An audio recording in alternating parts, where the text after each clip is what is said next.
தீர்க்கதரிசிகள் முன்னறிவித்தபடி ஆண்டவராய் இயேசு கிறிஸ்து இந்த உலகத்துல மாம்சத்திலே வெளிப்பட்டார். இயேசு கிறிஸ்து யூதர்கள் ஆபிரகாமுடைய சந்ததியிலே பிறப்பார் என்பது தீர்க்கதரிசிகளுடைய தீர்க்க தரிசனம். தாவீதுடைய வம்சத்திலே அவர் வர வேண்டும் என்பது தீர்க்கதரிசிகள் முன்னறிவித்த காரியம். யூதர்கள் மோசேயுடைய பிரமாணத்தின்படி தேவனை ஆராதிக்கிறவர்களாக மோசேயினுடைய பரிசுத்த நியமங்களுக்கு உட்பட்டு அவர்கள் தங்களை வேறு பிரிக்கப்பட்ட பரிசுத்த ஜாதி என்றும் அவர்களுடைய ஆராதனை, அவர்களுடைய சமூக பழக்க வழக்கங்கள் எல்லாமே மற்ற ஜனங்களை விட நாங்கள் வேறுபட்டவர்கள், உயர்ந்தவர்கள், மேன்மையானவர்கள் என்ற எண்ணங்களோடு வாழ்ந்து வந்தாங்க. அந்த யூதர்களுக்கு மோசேயின் மூலமாக கொடுக்கப்பட்ட பிரமாணத்தின்படி, யூதர்களுக்கு மோசேயின் மூலமாக கொடுக்கப்பட்ட தேவனுடைய பிரமாணத்தின்படி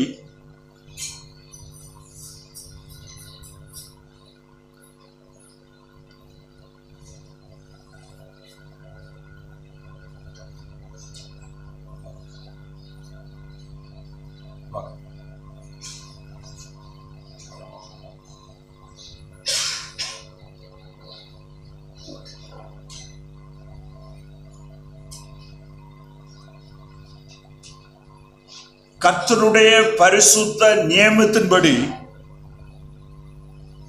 மேய்ப்பர்கள் அசுத்தமானவர்கள், தேவனுடைய ஆலயத்துல ஆலய பிரகாரங்களில் மற்றவர்களோடு ஒன்றிணைந்து ஒன்றாக சேர்ந்து கர்த்தரை ஆராதிக்க அவர்களுடைய மற்ற யூதர்களோடு அல்லது ரிலீஜியஸ் தெய்வ பக்தி உள்ள பரிசேயர்கள், வேதபாரகர்கள், ஆசாரியர்கள், பக்தியுள்ள யூத மனிதர்கள், இவர்களுடைய பார்வையில மேய்ப்பர்கள் அசுத்தமானவர்கள் என்று கருதப்பட்டு அவர்களை யூதர்கள், குறிப்பாக ரிலிஜியஸ் பீப்புள், மத நம்பிக்கை உடையவர்கள், மோசேயுடைய பிரமாணத்தை பின்பற்றுகிறவர்கள் மேய்ப்பர்களை தாழ்வார்கள் பார்ப்பார்கள், சாதாரணமாக பார்ப்பார்கள், அற்பமாக எண்ணுவார்கள். அதற்கு காரணம் என்ன என்று பார்க்கும்போது அவர்களுடைய மோசேயுடைய பிரமாணம் மேய்ப்பர்களை அசுத்தமானவர்களாக கருதியது, அன்கிளீன் பீப்புள்.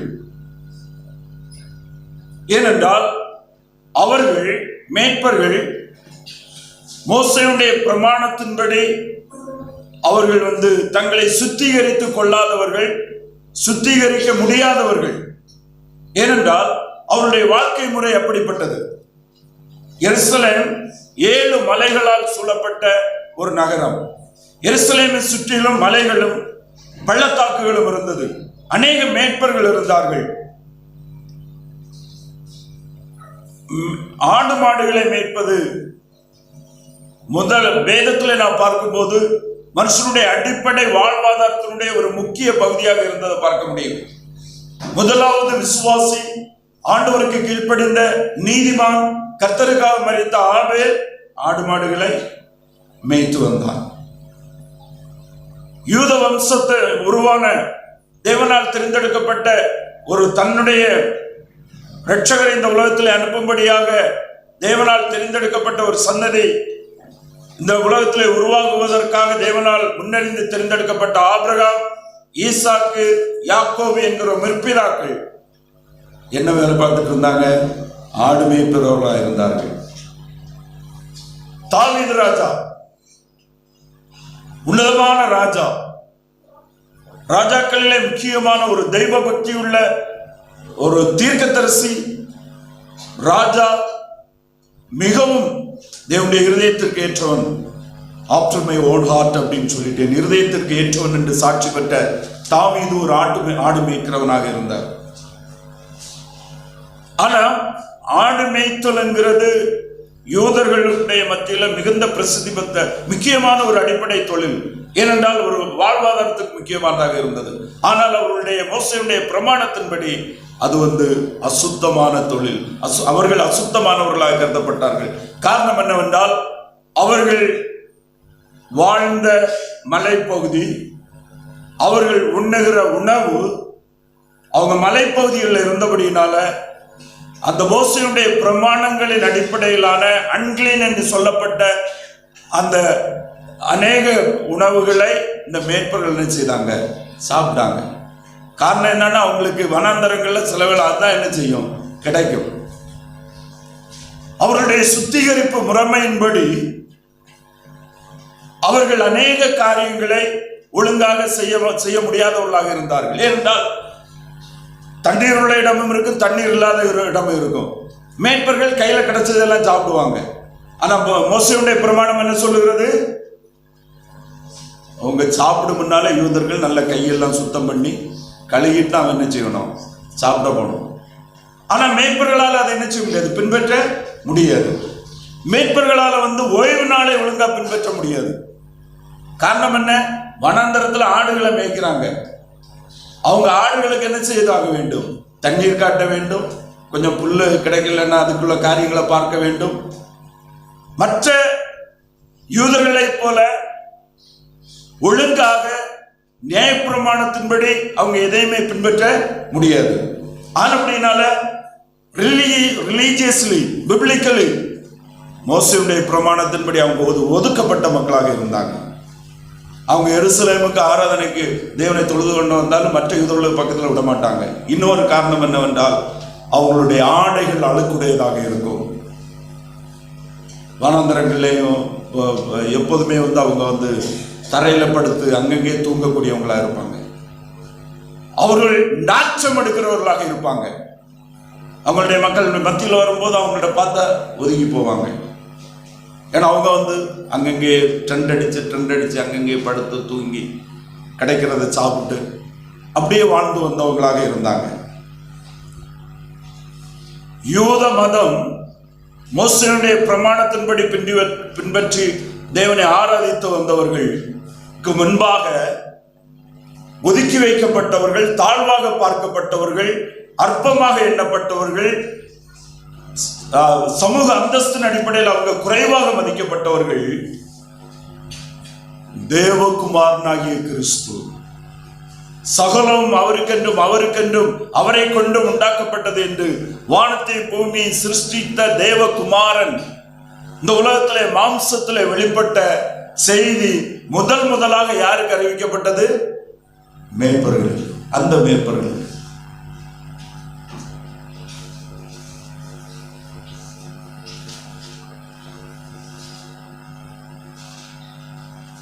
அன்றைக்கு இருந்த தியாலஜியன்ஸ், பரிசேயர்கள், வேதபாரகர்கள், நாங்கள் எல்லாம் பிரமாணங்களை கற்று தேர்ந்தவர்கள் என்று சொல்லப்பட்டவர்கள், நாங்கள் மோசேயுடைய பிரமாணத்தின்படி எல்லாவற்றையும் பின்பற்றி வாழ்கிறோம் என்று சொல்லப்பட்டவர்கள் அந்த செய்தி என்ன செய்யல, முதலாவது கேட்கல.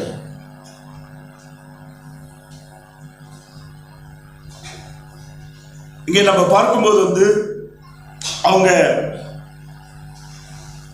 மேய்ப்பர்கள் வயல்வெளியில் தங்கி ராத்திரியிலே தங்கள் மந்தையை காத்து கொண்டிருந்தார்கள். அவ்வேளையில் கர்த்தருடைய தூதன் அவரிடத்தில் வந்து நின்றார். கர்த்தருடைய மகிமை அவர்களை சுற்றிலும் பிரகாசித்தது. அவர்கள் மிகவும் பயந்தார்கள். தேவதூதன் அவர்களை நோக்கி, பயப்படாதீர்கள், இதோ எல்லா ஜனத்துக்கு மிகுந்த சந்தோஷத்தை உண்டாக்கும் நற்செய்தியை உங்களுக்கு அறிவிக்கிறேன்.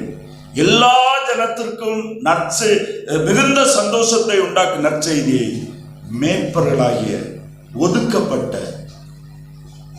அசுத்தம் என்று, அன்கிளீன் என்று ரிலீஜியம் மோசேயுடைய பிரமாணத்தின்படியான அந்த மத நம்பிக்கையுடைய பார்க்கிற உங்களுக்கு அறிவிக்கிறேன் என்று பரலோகத்திலிருந்து அனுப்பப்பட்ட தேவதூதன் மேய்ப்பர்களுக்கு அந்த செய்தியை அறிவித்தான் என்று நம்ம பார்க்கிறோம். பரலோகம் எங்கே பார்க்கிறது? தேவனுடைய பார்வை எங்கே இருக்கிறது?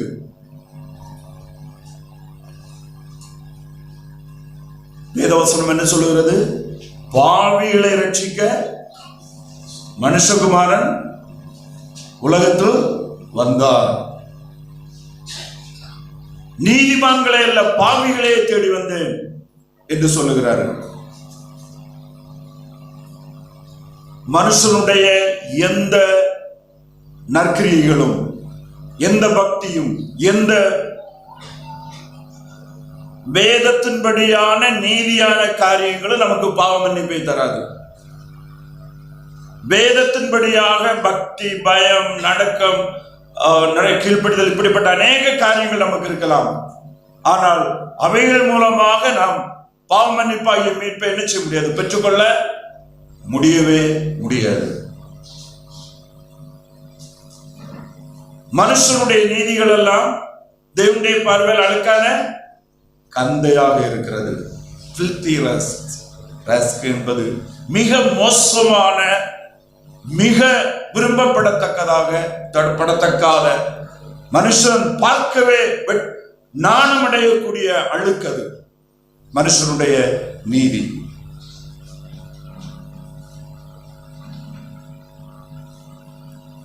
மேற்பர்கள் சமூகத்துல குறைவான மதிப்புடையவர்கள். மேற்பர்கள் பொருளாதார ரீதியாக ஏழ்மையானவர்கள். மேற்பர்கள் மத நம்பிக்கையுடையவர்களால் தாழ்வாக பார்க்கப்படுகிறவர்கள். அவர்களுக்கு முதலாவது தேவகுமாரன், எல்லாவற்றையும் படைத்து ஆளுகை செய்கிற பரிசுத்த தேவகுமாரனுடைய பிறப்பு தேவதூதனால் முதலாக அவர்களுக்கு அறிவிக்கப்பட்டது என்று பார்க்கிறோம். இன்று கர்த்தராகிய கிறிஸ்து என்னும் இரட்சகர் உங்களுக்கு தாவீதின் ஊரிலே பிறந்திருக்கிறார். அந்த க்ஷணமே பரமசேகினை திரள் அந்த தூதனுடைய தோன்றி, உன்னதத்தில் இருக்கிற தேவனுக்கு மகிமையும் பூமியிலே சமாதானமும் மனுஷன் மேல் பிரியமும் உண்டாவதாக என்று சொல்லி தேவனை துதித்தார்கள் அப்படின்னு நம்ம பார்க்கிறோம். அந்த வேளையிலே பரலோகத்திலிருந்து தேவதூதர்கள், பரமசேனையினுடைய திரள் தோன்றி, உன்னதத்தில் இருக்கிற தேவனுக்கு மகிமையும் பூமியிலே சமாதானமும் மனுஷன் மேல் பிரியமும் உண்டாவதாக என்று சொல்லி தேவனை துதித்தார்கள். ஓகே, மேய்ப்பர்கள் ஏழைகள், பிரமாணத்தின்படி அசுத்தமுடையவர்கள், சமூகத்தில் தாழ்வானவர்கள், மற்ற மனிதர்களால் தாழ்வாக பார்க்கப்படுகிறவர்கள். அவர்களுக்கு இந்த செய்தி அறிவிக்கப்பட்டதுடைய நோக்கம் என்ன, காரணம் என்ன? அவர்கள் வரப்போகிற இரட்சகர், மோசே முதல் தீர்க்கதரிசிகளால் முன்னறிவிக்கப்பட்ட இரட்சகர், நாம் செய்கிற பலிகள் எல்லாவற்றிற்கும் பிரதான பலியாக, அந்த பலிகளுடைய நிறைவாக ஒரே பலியினால் எல்லாருடைய பாவத்திற்கு மீட்பை கொண்டு வருகிற இரட்சகர் வருவார். இந்த உலகத்துல மாம்சத்தில் தோன்றுவார். பாவமில்லாத பரிசுத்த தேவகுமாரன் தீர்க்கதரிசிகள் சொன்னபடி தோன்றுவார். அவர் நம்முடைய பாவங்களுக்காக கல்வாரி சிலுவையிலே மரிப்பார். இரட்சகர் வருவார் என்ற விசுவாசம் அவர்களுக்கு இருந்தது. எருசலேமுக்கு தூரமாக இருந்தார்கள், தேவாலயத்துக்கு தூரமாக இருந்தார்கள், தேவாலயத்தினுடைய அங்கீகரிப்புக்கு அபாத்திரர்களாக இருந்தார்கள். மத அடிப்படையில் பின்பற்றி தங்களை சுத்திகரித்துக் கொண்ட, பலி செலுத்தின, காணிக்கை செலுத்தின, உபவாசம் இருந்த பக்தியுடைய இந்த மனிதர்களுக்கு மிகவும் தூரமாக இருந்தார்கள். பொருளாதார ரீதியாக, சமூக ரீதியாக, மத ரீதியாக தூரமாக இருந்தார்கள்.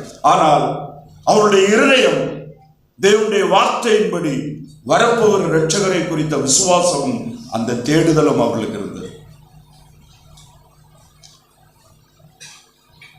அவர்கள் தங்களுடைய பாவத்திற்காக ஒரு இரட்சகர், பரலோகத்திலிருந்து வரும் இரட்சகர் மரிப்பார், அவர் மூலமாக எங்களுக்கு பாவ மன்னிப்பு கிடைக்கும் என்ற அந்த விசுவாசம் இருந்தது, அந்த தேடுதல் அவர்களுக்கு இருந்தது. ஆனபடினாலே அந்த செய்தி என்ன செய்து அவர்களுக்கு கொடுக்கப்பட்டது. ஆண்டவராய் இயேசு கிறிஸ்து இந்த உலகத்துல மாம்சத்துல வெளிப்பட்டு இந்த உலகத்துல இருக்கிற நாட்கள்ல ஒரு ஸ்திரீ, பெரும்பாலுள்ள ஸ்திரீ, அநேக வருஷமாக தங்களை அந்த ஒரு வியாதியுடைய ஸ்திரீ, அவர்களும் யூதர்களால் அன்கிளீன், அன்டச்சபிள், யூதர்களுடைய பிரமாண முறைமையின்படி அவர்கள் எந்த விதமான நல்ல நிகழ்வுகளிலோ மக்கள் கூடுகிற இடத்திலோ ஆராதனை இடத்திலோ அவங்க என்ன செய்ய முடியாது, வர முடியாது. ஒதுக்கப்பட்டு, அன்டச்சபிள் என்று சொல்லி ஒதுக்கப்பட்டு வைக்கப்பட்டிருந்த அந்த ஸ்திரீ, ஆண்டவராய் இயேசு கிறிஸ்து அவரை தொட்டால் நான் சொஸ்தமாவேன், அவர் தேவகுமாரன், அவர் கிறிஸ்து என்கிற விசுவாசத்தோடு ஆண்டவராய் இயேசு கிறிஸ்துவை அதான் ஒழிச்சு பின்னால வந்து யாருக்கும் தெரியாம வந்து அவங்க தொட்டு என்ன செய்தாங்க, சுகமடைந்தார். மார்க் எழுதின சுவிசேஷம் 5வது அதிகாரம் 25 29 வரை உள்ள வசனங்களை இவர் வாசிப்போம். மார்க் எழுதின சுவிசேஷம் 5வது அதிகாரம் 25 29 வரை உள்ள வசனங்கள்.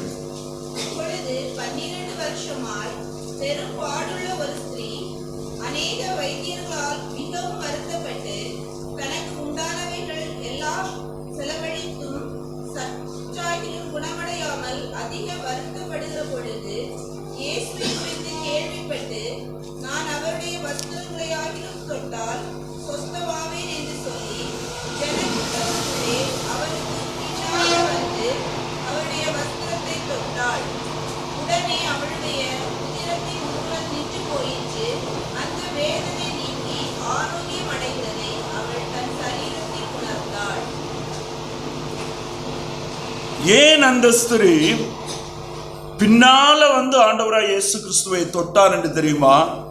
முன்னால வந்து தொட அனுமதிக்கப்பட மாட்டார். அந்த ஜனக்கூட்டத்தில் இருந்த யூதர்கள், இயேசு கிறிஸ்துவுடைய சீஷர்கள் அவங்களை பார்த்திருந்தா கூட என்ன செய்திருப்பாங்க, இயேசு கிறிஸ்துவ என்ன செய்ய மாட்டாங்க, தொட அனுமதிக்க மாட்டாங்க. ஆனபடினால எப்படியாவது நான் இயேசுவை தொட வேண்டும். இயேசு தேவகுமாரன், இயேசு கிறிஸ்துவே வாக்குத்தத்தம் பண்ணப்பட்ட இரட்சகர், மெசாயா. அவர்கள் இயேசு கிறிஸ்துவை குறித்து கேள்விப்பட்ட போது, அவர் தேவகுமாரன், அவர் சிருஷ்டி கர்த்தர், அவரிடத்திலிருந்து எனக்கு வல்லமை உண்டு, அவரிடத்திலிருந்து எனக்கு சுகம் உண்டு என்ற விசுவாசம் அவங்களுக்குள்ளான வந்தபோது, அந்த விசுவாசம் இயேசு கிறிஸ்துவுக்கு நேராக நடத்தினது. எப்படியாவது தொட வேண்டும் என்கிற அந்த விருப்பம் அவர்களுக்கு நிறைவேற்றப்பட்டது. அது தேவனால். ஆனபடினாலதான் அவங்க மறைஞ்சு வந்திருந்து தொட்டாலும் தேவனுடைய கிருபை இருந்தபடினால், அவருடைய வாஞ்சை, அவருடைய விசுவாசத்தின் அடிப்படையான தேடுதல் ஆனபடினால மறைமுகமாகவாவது இயேசு கிறிஸ்துவை தொடும்படியாக அவங்க என்ன செய்தாங்க, தேவன் அனுமதித்தார். அந்த ஜனக்கூட்டத்தில் ஒருவர் கூட காணல. பதிலுங்க, இயேசு கிறிஸ்துவை தொடுகிறது வரையிலும் காணுகிறது வரையிலும் அவர்களை யாரும் காணாதபடி கர்த்தர் அவர் மற்றவருடைய கண்களை என்ன செய்தாரு, மறைத்து கொண்டார். யாராவது பார்த்திருந்தாங்கன்னா சொல்லுவாங்க, அந்த ஸ்திரீ எல்லாருக்கும் தெரியும், இவங்க ஒதுக்கப்பட்டவங்க, செரிமனியலி அன்கிளீன் அப்படின்னு சொல்லிட்டு அவங்களுடைய யூத முறைமையின்படி சமூகத்திற்கு ஒதுக்கி வைக்கப்பட்டவங்க. எல்லாருடைய கண்களை மறைத்து அவங்களுடைய விசுவாசத்தின் அடிப்படையில் இயேசு கிறிஸ்துவை தொட வேண்டும் என்ற வாஞ்சை தொடும்படியாக தேவன் அவர்களை என்ன செய்தார், நடத்தினார்.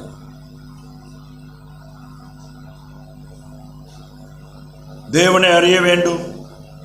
மெய்யான பரிசுத்த தேவனை குறித்த தேடுதல் இருக்கிற எந்த மனிதனும், எந்த மனுஷியும் அந்த இயேசு கிறிஸ்துவிடத்தில் வருவதற்கு யாருமே என்ன செய்ய முடியாது, தடை பண்ண முடியாது. எப்படிப்பட்ட தடைகள் இருந்தாலும், எப்படிப்பட்ட சட்டங்கள் இருந்தாலும், எப்படிப்பட்ட ஜனக்கூட்டம் இருந்தாலும், வாஞ்சை விசுவாசத்தின் அடிப்படையில் தேவனை சார்ந்ததாக இருந்தால், கிறிஸ்துவை தொடும்படியாக, கிறிஸ்துவனை வரும்படியாக, கிறிஸ்துவை அறியும்படியாக நடத்துறது பரிசுத்த ஆவியாகிய தேவன். Nobody can stop the work of the Holy Spirit. பரிசுத்தாவியாகிய தேவனுடைய நடத்துதலை தடை பண்ணுவதற்கு உலகத்துல எந்த விதமான மத சட்டங்களோ சடங்காச்சாரங்களோ மனித கூட்டமோ கிடையாது. ஜனக்கூட்டமோ மத நம்பிக்கையோ மனித சட்டங்களோ அந்த ஸ்திரியை கிறிஸ்துவ தொடும்படி தொடாதபடி என்ன செய்ய முடியல, தடை பண்ண முடியல. அவங்க வந்தாங்க, தொட்டாங்க, சுகம் பெற்றாங்க. அவங்களை ரிவீல் பண்ணது யாரு? இயேசு கிறிஸ்து ஆண்டவர். எதற்காக ரிவீல் பண்ணாரு? எதற்காக வெளிப்படுத்தினாரு?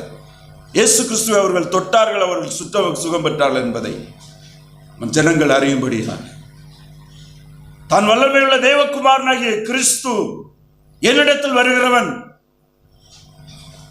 மனம் திரும்பி என்னிடத்தில் வருகிறவன் பாவமன்னிப்பாகிய மீட்பை பெற்றுக் கொள்கிறான். அவரிடத்தில் வருகிறவன் தேவ சுத்தத்தின்படியான ஆசீர்வாதங்களை நன்மைகளை என்ன செய்கிறான்? கண்டடைகிறான். அதை யாரால் என்ன செய்ய முடியாது? தடை பண்ண முடியாது. மேற்பர்கள் எருசலேம் தேவாலயத்துல பரிசுத்த ஸ்தலத்துல பரிசுத்த ஆசாரியர்களுக்கு முன்பாக போய் எல்லாருக்கும் முன்னால நின்று தைரியமா தேவன் ஆராதிக்க முடியாது. ஆனால் அந்த மேற்பர்கள் அந்த பரிசுத்த ஸ்தலத்தில் வாசம் பண்ண அந்த தேவன் மாம்சத்திலே வெளிப்பட்ட தேவகுமாரனை முதலாக சந்தித்து அவரை என்ன செய்தார்கள்? தொழுது கொண்டார்கள். அவர்களை எருசலேம் தேவாலயத்தினுடைய சட்டமும் அங்கிருந்த பிரதான ஆசாரியர்களுடைய சட்டங்களும் எந்த விதமான நியாயப்பிரமாணத்துடைய சட்டங்கள் என்ன செய்ய முடியவில்லை, மேற்பர்கள் என்ன செய்ய முடியவில்லை, தடை பண்ண முடியவில்லை, தடை பண்ணவில்லை, தடை பண்ண முடியாது.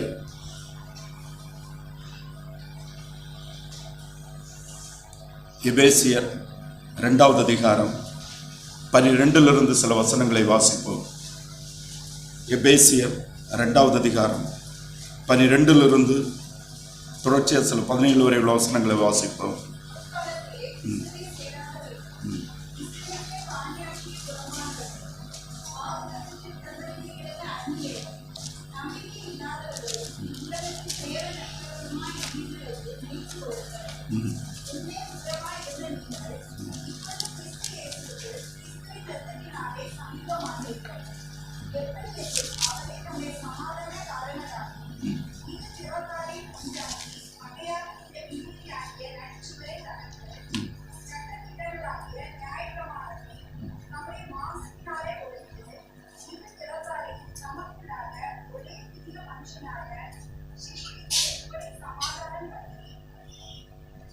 போதும்.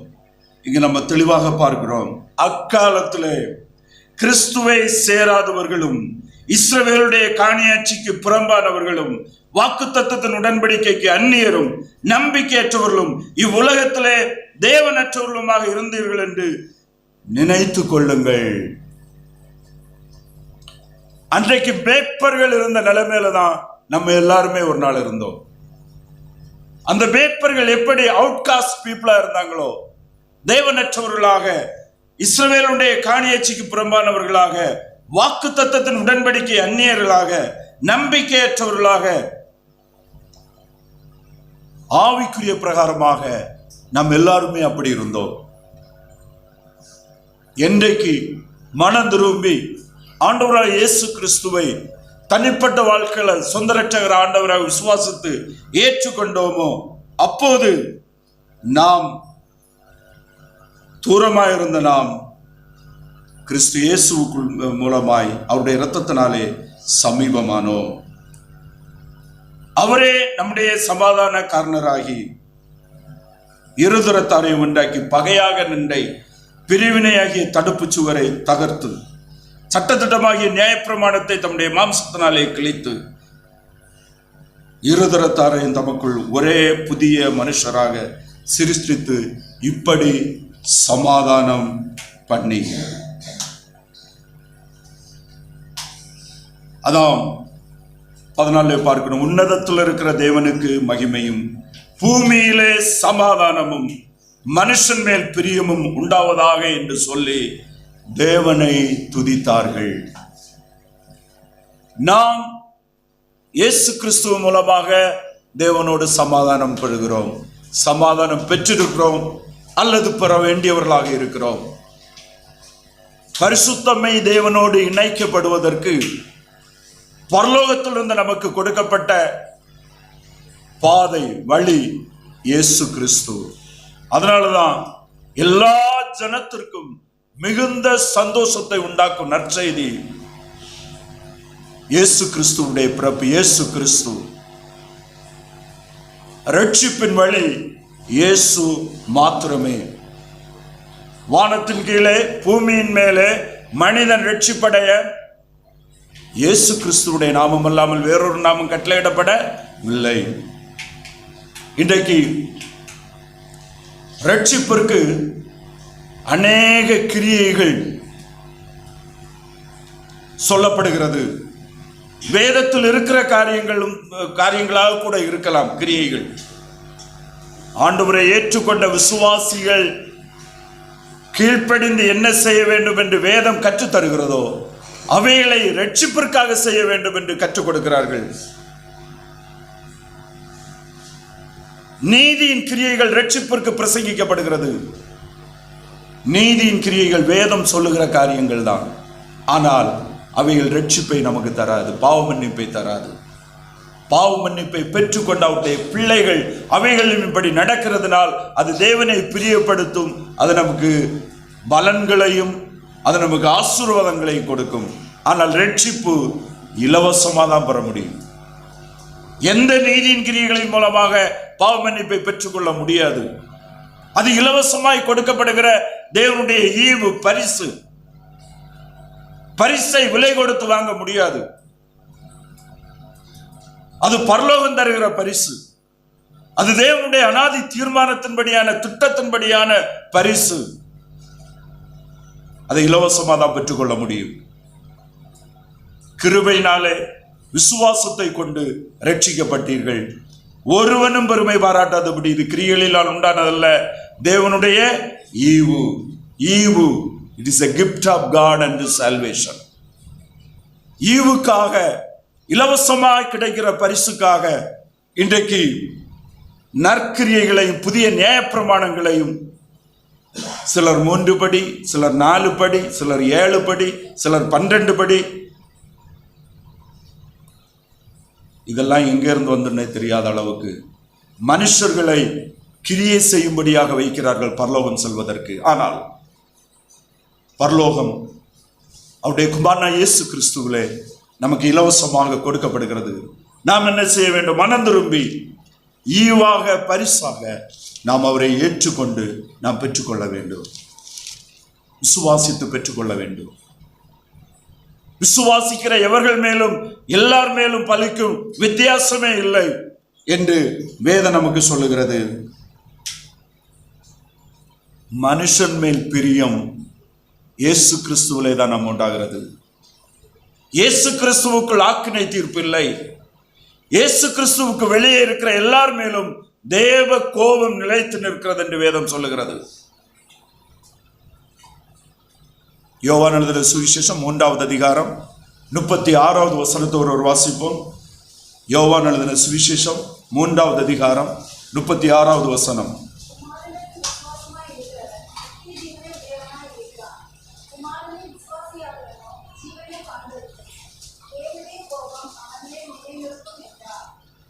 குமாரனிடத்தில் விசுவாசமாய் இருக்கிறவன் நித்திய ஜீவனை உடையவனாய் இருக்கிறான். குமாரனிடத்தில் விசுவாசமாய் இருக்கிறவன் நித்திய ஜீவனை உடையவனாய் இருக்கிறான். குமாரனை விசுவாசியாதவனோ ஜீவனை காண்பதில்லை. அப்ப நமக்கு ஒரு கேள்வி வரும். எல்லாருமே இயேசு கிறிஸ்துவை தான் சொல்றாங்க, எல்லாருமே இயேசு கிறிஸ்துவை தான் விசுவாசிக்கிறாங்க, எல்லாருமே இயேசு கிறிஸ்துவை தான் பின்பற்றுகிறாங்க. இயேசு கிறிஸ்துவை பின்பற்றுகிறாங்க, தங்களுடைய கிரியைகளின் மூலமாக அவர் திருப்தி அடைவார் என்று கிரியைகளை சார்ந்து பின்பற்றுகிறாங்க.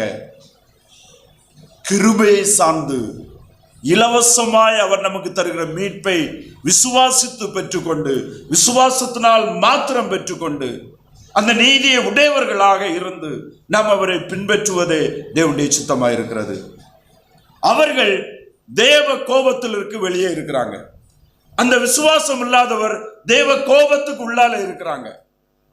வேதம் தெளிவாக சொல்லுகிறது, தேவனுடைய கோபம் அவர்கள் மேல் நிலைத்திருக்கும் என்றார். யார் மேல தெரியுமா? பக்தியுடைய தேவ மனிதர்கள் என்று மனிதரால் பார்க்கப்படுகிறவன் மேல ஆண்டவராய் இயேசு கிறிஸ்து சொன்னாரு, என்ன நோக்கி கர்த்தாவே கர்த்தாவே என்று சொல்லுகிறவன் அதில் பிரவேசிப்பதில்லை. பரலோகத்துக்கு செல்வதற்காக நாம் ஸ்தோத்திரம் சொல்ல வேண்டாம். பரலோகத்துக்கு செல்கிறவர்களாக இருக்கிறபடினால் நாம் தேவனை ஸ்தோத்தரிக்க வேண்டும். பரலோகத்துக்கு செல்வதற்காக நாம் எந்த விதமான உபவாசமும் எந்த விதமான இன்றைக்கு கிறிஸ்தவத்தில் இருக்கிறதான பக்திக்குரிய காரியங்களை நாம் செய்ய வேண்டிய அவசியம் இல்லை. பரலோகத்துக்கு செல்கிறவர்களாக இருக்கிறபடினால் கிறிஸ்து அப்போஸ்தலருடைய உபதேசங்களை பின்பற்றி நாம் பரிசுத்தமாக வாழவும் தேவனை மகிமைப்படுத்தவும் கிறிஸ்து இயேசுவுக்குள் நாம் அழைக்கப்பட்டிருக்கிறோம்.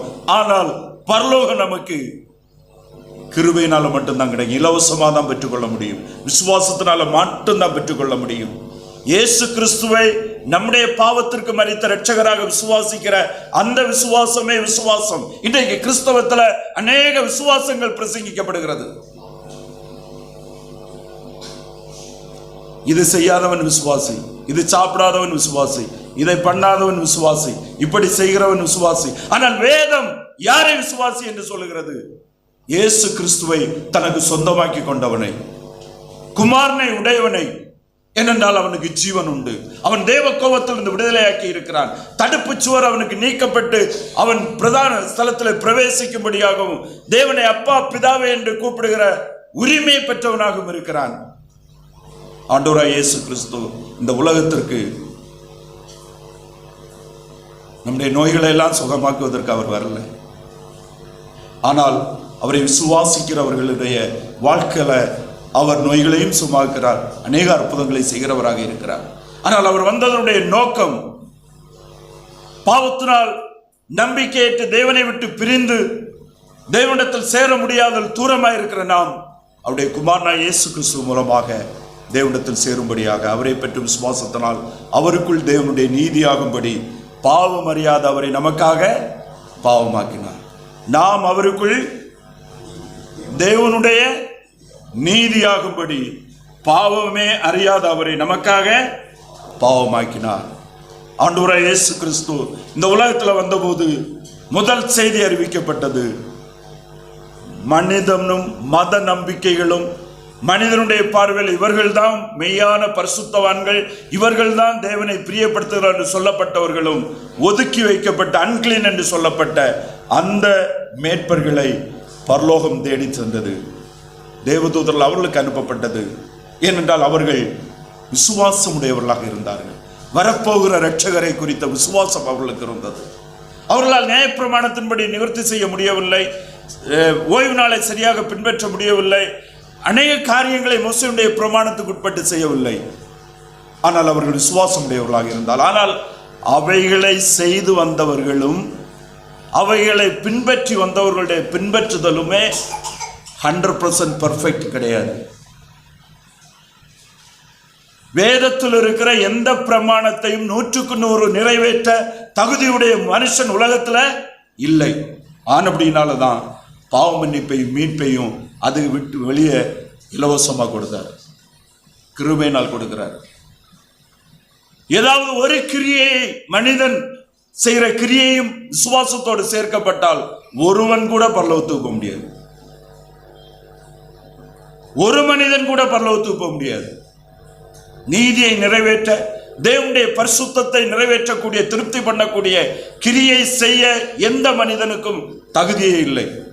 ஆனபடினால அவர் இலவசமாக பாவ மன்னிப்பாக மீட்பை தருகிறாரு.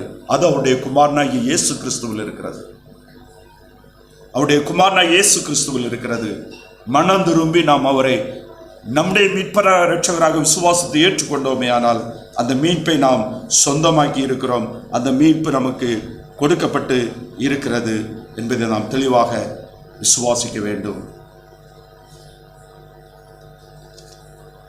தேவதூதர்கள் அவர்களை விட்டு பரலோகத்துக்கு போன முன்பு மேற்பர்கள் ஒருவரை நோக்கி, நாம் பெத்லகேம் ஊருக்கு போய் நடந்ததாக கர்த்தரால் நமக்கு அறிவிக்கப்பட்ட இந்த காரியத்தை பார்ப்போம் வாருங்கள் என்று சொல்லி தீவிரமாய் வந்து மரியாளையும் யோசேப்பையும் முன்னணியிலே கிடைத்திருக்கிற பிள்ளையும் கண்டார்கள். கண்டு அந்த பிள்ளையை குறித்து தங்களுக்கு சொல்லப்பட்ட சங்கதிகளை பிரசித்தம் பண்ணினார்கள். மேற்பராலே தங்களுக்கு சொல்லப்பட்டதை கேட்ட யாவரும் அவைகளை குறித்து ஆச்சரியப்பட்டார்கள். மரியாளோ அந்த சங்கதிகளை எல்லாம் தன் இருதயத்திலே வைத்து சிந்தனை பண்ணினாள். மேற்பர்களும் தங்களுக்கு சொல்லப்பட்டதன்படியே கேட்டு கண்டவை எல்லாவற்றிற்காகவும் தேவனை மகிமைப்படுத்தி துதித்து கொண்டு திரும்பி போனார்கள். They came and worshipped him.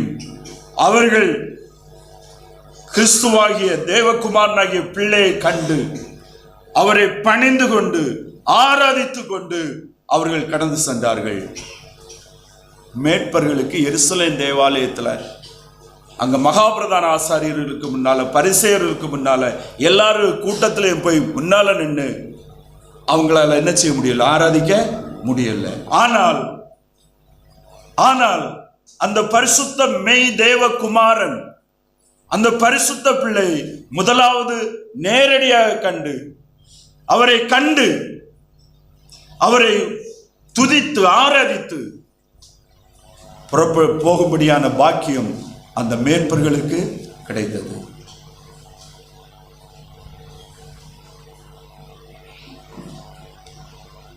எவ்வளவு பெரிய உன்னதமான பாக்கியம், எவ்வளவு அற்புதமான நிகழ்வு. நம்முடைய பார்வை எப்படிப்பட்டது? பரலோகம் எப்படி பார்க்கிறது? மனிதனுடைய பார்வையிலும் மனிதனுடைய எண்ணங்களும் மனிதனுடைய சிந்தனைகளும் என்டையர்லி முற்றிலுமாக தேவனுடைய சித்தங்களுக்கு நோக்கங்களுக்கும் வித்தியாசமானது. பரலோகம் தேவன் உலகத்தினுடைய ஞானிகளையோ, உலகத்தின் ஐஸ்வர்யவான்களையோ, உலகத்தினுடைய பக்திமான்களையோ, உலகத்தினுடைய நீதிமான்களையோ, உலகத்திலே தங்களை பெரியவர்கள் என்றும் பக்திமான் என்றும் பறைசாற்றுகிறவர்களே அல்ல, சாதாரணமானவர்களை, தூரமாய் இருக்கிறவர்களை, புறக்கணிக்கப்பட்டவர்களை, மனுஷர்கள் சாதாரணமாய் எண்ணுகிறவர்களை, ஒதுக்கப்பட்டவர்களை, அவருடைய ஆத்துமாவை தேவன் தேடுகிறவராயிருக்கிறார். நாம் அநேக வேளையில் நம்ம நினைக்கிற முக்கியமான தப்பு என்னன்னா, நான் தகுதியற்றவன், நான் பாவம் செய்கிறவன், என்னுடைய பின்னணிகள் மோசம், எனக்கு அந்தஸ்து இல்லை, இப்படிப்பட்டவைகளை நினைத்து நாம் அநேக காரியங்களில் சோர்வடைகிறோம். ஆனால் மிகப்பெரிய தவறை செய்கிறோம். தேவனுடைய பார்வையில் மிகப்பெரிய தவறை செய்கிறோம். நாம் மனிதனாக இருந்தால் மாத்திரம் போதும். நாம் மனிதனே ஆனால் கிறிஸ்து நமக்கு இரட்சகர். நாம் பாவி என்று ஒத்துக்கொண்டு அந்த கிறிஸ்துவிடத்தில் வருவோமே ஆனால் நம்முடைய பாவங்கள் நமக்கு மன்னிக்கப்படும். பாவங்களை மன்னிக்கிறவர் இயேசு கிறிஸ்து. ஆண்டவராகிய இயேசு கிறிஸ்து திமிர்வாத காரணத்தில் போய் சொன்ன வார்த்தை என்ன?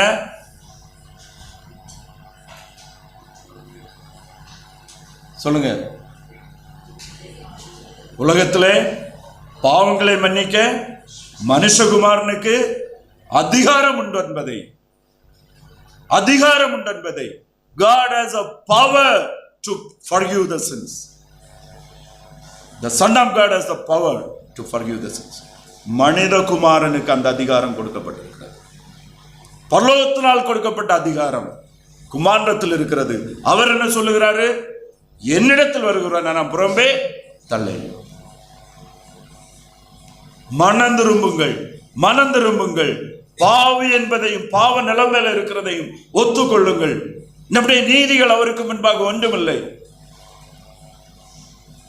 இயேசு கிறிஸ்துவை உங்களுக்கு மரித்த இரட்சகராக, உங்களுடைய பாவங்களுக்காக மரிக்க பிறந்தவராக நீங்கள் இதுவரையிலும் ஏற்றுக்கொள்ளாவிட்டால் இன்றைக்கு நீங்கள் ஏற்றுக்கொள்ளுங்கள். பாவ மன்னிப்பு நிச்சயம் இல்லை என்றால் நீங்கள் தேவ கோபத்துக்கு உட்பட்டுதான் இருக்கிறீங்க. குமாரனாகிய கிறிஸ்துவுக்குள் இருப்பீர்களே ஆனால் நீங்கள் தேவ கோபத்திலிருந்து வெளியே வந்திருக்கிறீங்க.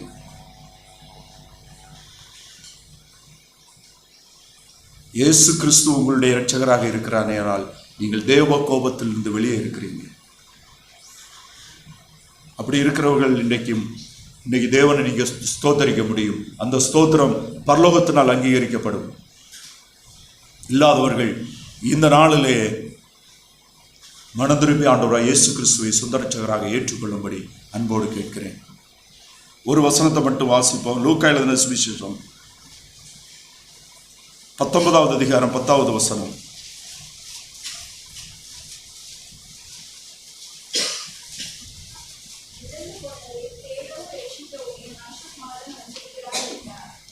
இழந்து போனதை தேடவும் ரட்சிக்கவும். கீழ்ப்படியாமையின் பாவத்தினால், ஆதாமுடைய கீழ்ப்படியாமையினால் நம் தேவனை விட்டு பிரிந்து நாம் இழந்தோம். மனிதகுமாரனாகிய கிறிஸ்துவிலே நாம் மீண்டும் தேவனோடு இணைக்கப்படுகிறோம். ஆதாமில் பிரிவு, கிறிஸ்துவில் இணைப்பு. கிறிஸ்துவில் எப்போது இணைக்கப்படுகிறோமோ அப்போது பரலோகம் மகிழ்ச்சி அடைகிறது.